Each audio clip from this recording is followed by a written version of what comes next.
تو آج ہم عمیرہ احمد کے مشہور ناول پرِ کامل صلی اللہ علیہ وسلم اس پر ایک تفصیلی گفتگو کرنے والے ہیں۔ ہمارے پاس اس ناول کا خلاصہ بھی ہے، تجزیہ بھی، اور مقصد یہی ہے کہ اس کہانی کی گہرائی کو سمجھیں۔ جی بالکل، یہ صرف ایک کہانی نہیں، اس میں کئی پڑھتے ہیں۔ اچھا، تو کہانی شروع ہوتی ہے دو کرداروں سے، امامہ ہاشم اور سالار سکندر، اور ان کی زندگیاں شروع میں بالکل مختلف ہیں، ہے نا؟ جی ہاں، بالکل الگ۔ امامہ ایک تعلیم یافتہ لڑکی قادیانی خاندان سے تعلق رکھتی ہیں، اور جب وہ اسلام کی طرف آتی ہیں تو خاندان کی طرف سے شدید رد عمل آتا ہے۔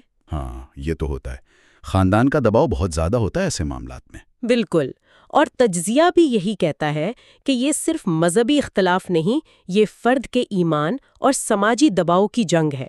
اسی وجہ سے وہ گھر چھوڑنے پر مجبور ہو جاتی ہیں۔ اچھا، اور پھر دوسری طرف ہے سالار سکندر، بہت ذہین، سنا ہے IQ 150 سے بھی زیادہ، لیکن راستہ بھٹکا ہوا۔ جی یہی تو تضاد ہے، انتہائی ذہین مگر گمراہ، ضدی، خودسر۔ اس کے اندر ایک روحانی خلا ہے، وہ خودکشی تک کی کوشش کر چکا ہے۔ اتنی ذہانت کے باوجود یہ خالی پن، یہ کردار واقعی سوچنے پر مجبور کرتا ہے۔ ہاں، اور تجزیہ اس بات پر زور دیتا ہے کہ شروع میں اس کی ذہانت ہی اس کے تکبر کی وجہ بنتی ہے۔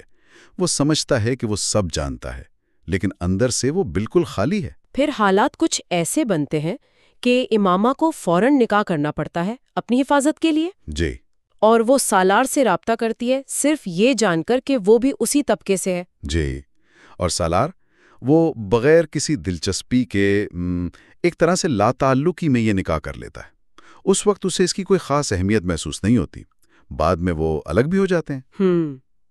لیکن یہیں سے سالار کی زندگی کا رخ بدلنا شروع ہوتا ہے شاید۔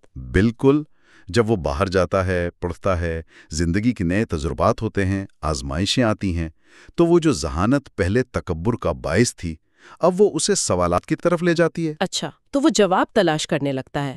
جی، اور آہستہ آہستہ، یہ کوئی اچانک تبدیلی نہیں بلکہ ایک بتدریج سفر ہے۔ وہ اسلام کی طرف راغب ہوتا ہے، اس میں ایک حیران کن تبدیلی آتی ہے، وہ اللہ اور رسول صلی اللہ علیہ وسلم کی محبت کو سمجھنے لگتا ہے۔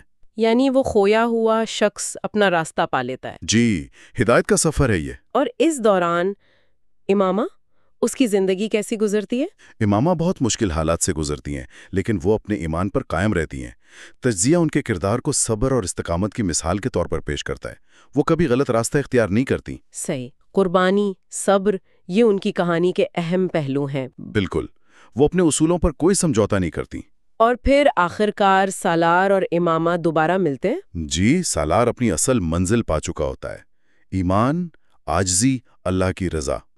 وہ امامہ کو ڈھونڈتا ہے اور ان کا ملاپ ہوتا ہے۔ تو یہ صرف دو لوگوں کا ملنا نہیں ہے؟ نہیں، تجزیہ کہتا ہے کہ یہ ماضی کو پیچھے چھوڑ کر ایک مشترکہ روحانی بنیاد پر نئی زندگی شروع کرنے کی علامت ہے، توبہ، معافی اور ایک پاکیزہ آغاز۔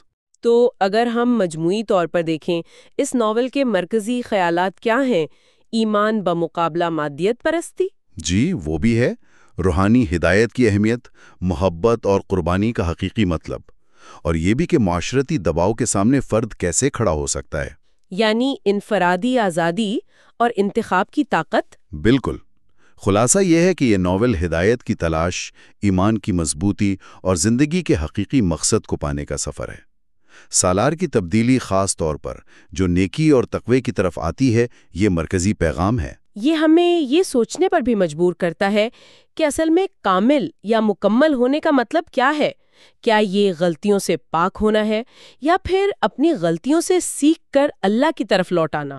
یہ تبدیلی کا سفر کیسا ہوتا ہے؟ جی، یہ سوال قاری کے لیے چھوڑا گیا ہے کہ وہ خود غور کرے۔